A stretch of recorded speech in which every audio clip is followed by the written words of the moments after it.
ইসলামী আন্দোলন বাংলাদেশ বরগুনা 2 আসনের নির্বাচন পরিচালনা কমিটির উদ্যোগে আজকে পাবনায় আর কিছুক্ষণের মধ্যেই শুরু হতে যাচ্ছে আসন্ন দ্বাদশ জাতীয় সংসদ নির্বাচন।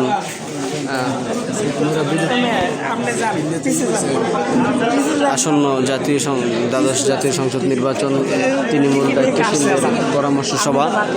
ইতিমধ্যে আপনারা দেখতে পাচ্ছেন পাথরঘাটার ইসলামী আন্দোলন বাংলাদেশ ও তার সহযোগী সকল দায়িত্বশীল সংগঠনের দায়িত্বশীলরা পাবনায় এসে উপস্থিত হয়েছেন।